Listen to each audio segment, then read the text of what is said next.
یہ بہت ہی اہم پیغام ہے میری اور آپ کی زندگی کے لیے کہ جب ہمیں کوئی ایذا پہنچانے لگے، ہمیں کوئی تکلیف دینے لگے، ہمارا کوئی دشمن ہو جائے، تفسیروں میں لکھا ہے کہ کوئی انسان بھی دنیا میں ایسا نہیں گزرا جس کا دشمن نہ ہو۔ ہر انسان، نبی سے بڑی تو کوئی ہستی نہیں نا، نبیوں کے بھی دشمن ہوتے تھے۔ ہر انسان کا کوئی نہ کوئی ضرور دشمن ہوتا ہے۔ وہ اگر مسلمان ہے تو کافر اس کا دشمن ہے، کسی ماحول، معاشرے، کمیونٹی میں رہتا ہے تو وہاں ضرور کوئی اس کا دشمن ہے، اس کا خیر خواہ نہیں ہے۔ اور آج تو دور کی چھوڑ اپنے خاندان میں ہوتے ہیں، باقی دور کیا جا کے دیکھنا ہے۔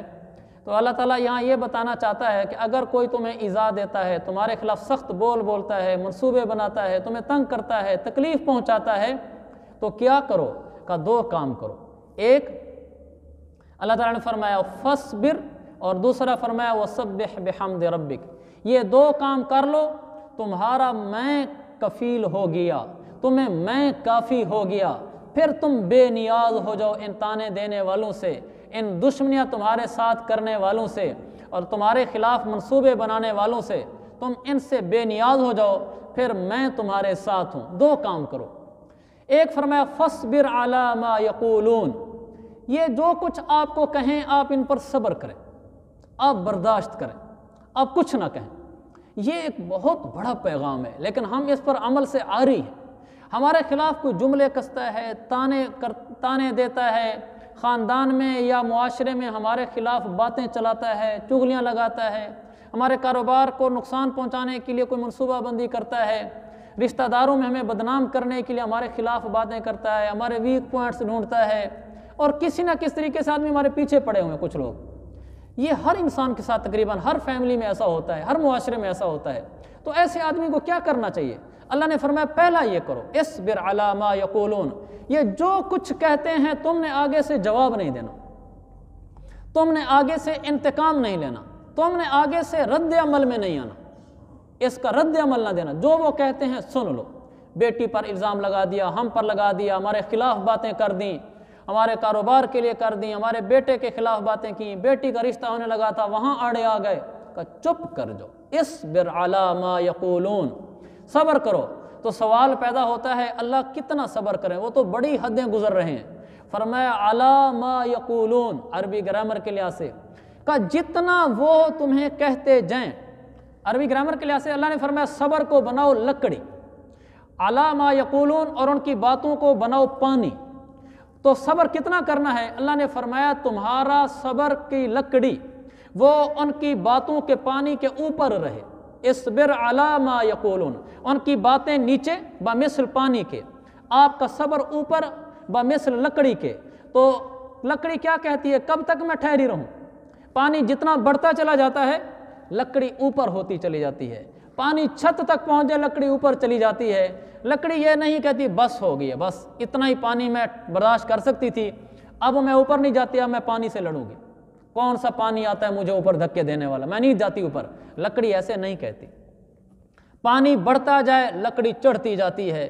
اللہ نے فرمایا صبر یوں کرنا ہے، ان کی باتیں جتنی بڑھتی چلے جائیں تم نے صبر اتنا بڑھاتا چلا جانا ہے، اور جب تم اتنا صبر بڑھا لو گے پھر کیا ہوگا؟ قربان جاؤں قرآن پر، کہ ان اللہ مع الصابرین، جب تم صبر کر لو گے میں اللہ تمہارے ساتھ ہو جاؤں گا، پھر میں تمہارے ساتھ ہو جاؤں گا۔ اور جس کے ساتھ رب ہو جائے اس کے ساتھ سب ہو جاتے ہیں، جو رب جس کا ساتھ ہو جائے وہ پار ہو جاتا ہے۔ ہمارے سرائکی کے خطیب تھے، وہ کہا کرتے تھے صبر جنہاں دے پلے ہے رب انہاں دے رلے ہے۔ اگر ہمارے پاس صبر آ جائے پھر رب ہمارے ساتھ ہو جاتا ہے۔ اس لیے ہم نے آگے سے بول نہیں بولنا، وہ جو ہمارے ساتھ کرتے ہیں کرتے رہیں۔ تو تیر آزما ہم جگر آزمائیں، ستمگر ہنر آزمائیں، تو تیر آزما ہم جگر آزمائیں۔ تو اپنی زبان کے تیر نشتر برسا، ہم جگر آزمائیں گے، ادھر سے کوئی بول نہیں آئے گا، برداشت کریں گے۔ پھر کیا ہوگا؟ کہ ان اللہ مع الصابرین، پھر اللہ فرماتا ہے میں تمہارے ساتھ ہوں دنیا میں۔ آخرت میں کیا کروں گا؟ انما یوفی الصابرون اجرہم بغیر حساب، کہ صبر کرنے والوں کو ایسا اجر دوں گا بغیر حساب، جس کا کوئی حساب نہیں ہوگا، بغیر حساب کے دوں گا، کہ تو شمار بھی کرنا چاہے تو شمار نہ کر پائے گا، کہ صبر پر اتنا مل گیا۔ دنیا میں اپنا ساتھ دوں گا میرا بندہ، تو صبر کر لے، آخرت میں تجھے اتنا نواز دوں گا کہ بے شمار ہوگا۔ دنیا بھی بن گئی، خدا بھی مل گیا، آخرت بھی بن گئی، دنیا بھی بن گئی۔ یہ پہلا کام ہے، ہم نے صبر کرنا ہے۔ ہمارے ہاں بڑی کمی ہے صبر کی، بڑی کمی ہے صبر کی۔ بھائی 2-3 دفعہ مجھے سخت بول دینا، تیسری دفعہ میں سیدھا ہو جاتا ہوں۔ میں کہا بس کوئی حد ہوتی ہے، اتنا بھی نہیں ہے۔ ہم نے کوئی چوڑیاں پہن رکھی ہیں، ہمیں کوئی نیچے لگا رکھا ہے، پھر ہم کہتے ہیں ایسے ہے تو ایسے صحیح، انگلیاں اور کیا گھی سیدھی انگلی سے نہیں نکلے کرتے، الٹی انگلی سے نکلتے ہیں۔ یہ ہمیں شیطانوں نے غلط پٹی پڑھا رکھی ہے۔ ہمیں ہمارا بھائی، ماموں، چاچو، بیوی، بھائی، بیٹا جو کچھ کہتا ہے تو تیر آزما ہم جگر آزمائیں، یہ ہمارا سبق ہے۔ اللہ نے فرمایا فاصبر علی ما یقولون۔ دوسری جگہ اللہ نے فرمایا ہے اگر تم ایسا کرتے چلے جاؤ گے تو ایک دن آئے گا وہ رام ہو جائیں گے، وہ تمہارے آگے بچھ جائیں گے۔ یہ دنیا میں بھی اللہ فائدہ دکھلائے گا، ورنہ اللہ کا ساتھ تمہارے ہمراہ ہے، تم کبھی ناکام نہیں ہوگے۔ تو یہ پہلا فائدہ ہے جو بڑا اوکھا سبق ہے، اس پہ میں نے بھی اترنا ہے، آپ نے بھی۔ ہم نے لوگوں کے منفی رویوں کے مقابلے میں منفی رویے پیش نہیں کرنے، ہم نے منفی رویوں کے مقابلے میں مثبت رویے پیش کرنے ہیں۔ ہم نے تانوں کے مقابلے میں اچھا نہیں بول سکتے، زبانیں سی لینی ہیں، کچھ نہیں بولنا، سہ جا، بس اس طرح اگر سہ جائیں گے پھر رب ساتھ ہو جائے گا۔ دوسرا کیا کرنا ہے، یہ ایک علاج ہے۔ اگر ہمیں کوئی ایذا پہنچاتا ہے، ہمارے مخالف ہو جاتا ہے، ہمیں تکلیفیں پہنچاتا ہے، تو ہم نے 2 کام کرنے ہیں نا قرآن کی روشنی میں۔ پہلا فصبر، ہم نے صبر کرنا ہے جیسے میں نے بتایا۔ یہ کیا ہو گیا بھائی؟ اور دوسرا وَسَبِّحْ بِحَمْدِ رَبِّكَ قَبْلَ طُلُوعِ الشَّمْسِ وَقَبْلَ غُرُوبِهَا وَمِنْ آنَاءِ اللَّيْلِ، اس کو دوبارہ دیکھیں، وَمِنْ آنَاءِ اللَّيْلِ فَسَبِّحْ وَأَطْرَافَ النَّهَارِ لَعَلَّكَ تَرْضَىٰ۔ دوسرا کیا ہے، تم یہ کرنا کہ اپنے رب کی تعریف اور تسبیح بیان کرنا، سورج طلوع ہونے سے پہلے اور سورج غروب ہونے سے پہلے، اور رات کے اوقات میں بھی اس کی تسبیح بیان کرنا، اور دن کے کناروں میں صبح شام اس کو یاد کرنا۔ یہ دوسرا کام کرنا، جس سے مراد یہ کہ نمازیں پڑھنا۔ علماء نے لکھا ہے قبل طلوع الشمس، سورج طلوع ہونے سے پہلے رب کو یاد کرنا، ایک مطلب جہاں یہ ہے کہ اللہ سے دعائیں مانگنا، دوسرا مطلب یہ کہ فجر کی نماز پڑھنا، کیونکہ سورج طلوع ہونے سے پہلے فجر ہوتی ہے۔ قبل غروبها، سورج کے غروب ہونے سے پہلے اللہ کو یاد کرنا، یعنی ظہر اور عصر کی نمازیں، کیونکہ سورج غروب ہونے سے پہلے ہوتی ہیں۔ تیسرا رات کے وقتوں میں عشاء کی نماز اور تہجد کی نماز ہے۔ تو کہا آپ کیا کرنا، دوسرا کام یہ کرنا کہ نمازیں پڑھنا۔ نمازوں سے مراد کیا ہے، فرض نمازیں تو مسلمان پڑھتا ہی ہے، نفل نمازیں پڑھ کر اللہ کو پکارنا، یہ دوسرا کام کرنا۔ تمہیں وہ تکلیفیں دیتے ہیں، دل دکھی ہوتا ہے، سینہ پھٹنے کو آتا ہے، کلیجہ منہ کو آتا ہے، تو انسان جب بے قابو ہو جاتا ہے غصے میں یا پریشانی میں، کہا پریشان نہ ہو، صبر میں اگر قابو میں نہیں آ رہا، صبر کا پیمانہ لبریز ہو رہا ہے، ادھر آ وَسَبِّحْ بِحَمْدِ رَبِّكَ، آ مصلی بچھا میرے آگے نفل پڑھ، نفل پڑھ کے پھر مجھے پکار، کہا یا اللہ اتنی تکلیف پہنچائی ہے کہ اب برداشت نہیں ہوتی، یا اللہ ایسے میرے خلاف ہو گئے ہیں کہ بیٹی کا رشتہ نہیں ہو رہا، ہر جگہ میرا کام خراب کیے جا رہے ہیں، یا اللہ ایسے میرے خلاف ہو گئے ہیں کہ کاروبار کو نقصان پہنچا رہے ہیں، یا اللہ ایسے خلاف ہو گئے ہیں کہ بھرے مجمع میں مجھے رسوا کر دیا ہے، اے اللہ میں ایک لفظ نہیں بولا، برداشت نہیں ہو رہا۔ کہ دوسرا کام یہ کرنا، مصلی بچھا کے میرے آگے رونا شروع کر دینا۔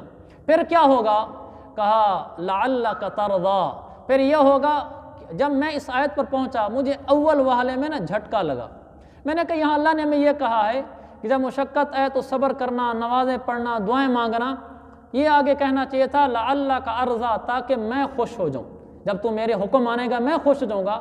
لیکن قرآن کہتا ہے لعلک ترضیٰ، جب تمہیں تکلیفیں پہنچے تو تم یہ 2 کام کرنا تاکہ تم خوش ہو جاؤ۔ اس کا مطلب کیا ہے، اس کا مطلب یہ ہے، اللہ فرماتا ہے اگر تمہیں لوگ تکلیفیں پہنچا رہے ہیں اور تم آگے سے 2 کام کر رہے ہو، صبر اور نفل، صبر اور نفل دعا، نتیجہ یہ ہوگا اللہ فرماتا ہے میں تمہیں خوش کر دوں گا، دنیا میں بھی خوشیاں دوں گا، آخرت میں بھی خوشیاں دوں گا، پھر تمہارے سینے سے وہ جو گھٹن ہوتی ہے میں نکال لوں گا، تمہارے سینے میں جو ابال نکلتا ہے میں اس کو باہر نکال دوں گا، تمہارے سینے میں خوشیاں، سینے میں سکون، سینے میں ایک سکون اطمینان کی کیفیت بھر دوں گا۔ دنیا میں یہ میں کروں گا تمہارے ساتھ، تم یہ 2 کام کرو تو صحیح، ہم عاجز ہوا کے دیکھ لیں، اللہ تو وعدہ کی خلاف ورزی نہیں کرتا۔ ہمیں کوئی تکلیفیں پہنچائیں، ہم صبر کریں، ایک لفظ نہ بولیں، ان کو نہ آگے سے رد عمل میں تو ایسا ہے، اگر ہم ایسے تو بڑا نیک پاک حاجی آ گیا نہ۔ اس نے ہمیں الزام لگایا، ہم نے نہیں لگانا۔ اس نے ہمیں تانا دیا ہے، ہم نے نہیں دینا۔ اس نے ہمیں گالی دی ہے، ہم نے نہیں دینی۔ اس نے مجھے میری ماں کو برا بھلا کہا ہے، میرے باپ کو کہا ہے، میرے بچوں کو کہا ہے، میں نے آگے سے نہیں دینے، چپ ہو جانا ہے۔ جب زیادہ صبر نہ ہو رہا ہو، جا کے نفلیں پڑھنے شروع کر دینی ہیں۔ اللہ فرماتے ہیں لعلک ترضیٰ، پھر میرا وعدہ ہے تجھے دنیا میں خوشیاں دوں گا، دنیا میں تجھے سکون دوں گا، دنیا میں تیرے ساتھ ہو جائیں گا۔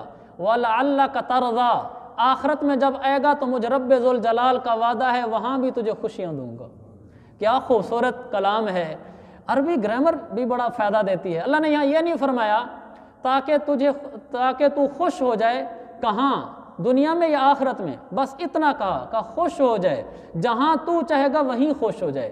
دنیا میں چاہے گا تو دنیا میں خوشی دوں گا، قبر میں آئے گا تو قبر میں خوشی دوں گا، میدان محشر میں آئے گا تو وہاں خوشی دوں گا، جب میرے سامنے پیش ہوگا اس دن بھی تجھے خوش کر دوں گا۔ تو صرف یہ دو کام کر لے، صبر اور نفل، صبر اور نفل، دعا، صبر اور نفل و دعا۔ یہ ہمارا اس آیت کا سبق تھا۔ ہمارا وقت چونکہ پورا ہو رہا ہے، اسی پر ختم کرتے ہیں۔ تو یہ سبق لے کر میں بھی یہاں سے جاؤں، آپ بھی ہر جگہ، ہر معاشرے میں، ضروری نہیں خاندان میں پریشانی ہے، آپ کسی ادارے میں ہیں تو وہاں آئیں گی، آپ کسی کاروبار میں ہیں تو وہاں آئیں گی، آپ کے دوست احباب ہیں تو وہاں آئیں گی۔ جہاں بھی ہمیں پریشانیاں آئیں اور ہمیں تکلیف پہنچے، ہم نے آگے سے صبر اور مصلح پکڑنا ہے، صبر اور مصلح، صبر اور مصلح۔ نتیجہ کیا ہوگا؟ اللہ ہمارے ساتھ ہو جائے گا اس طریقے سے کہ دنیا میں بھی ہمیں خوشیاں دے گا اور آخرت میں بھی خوشیاں دے گا۔ اللہ تعالیٰ مجھے اور آپ کو قرآن و سنت کی تعلیمات پہ عمل کی توفیق عطا فرمائے۔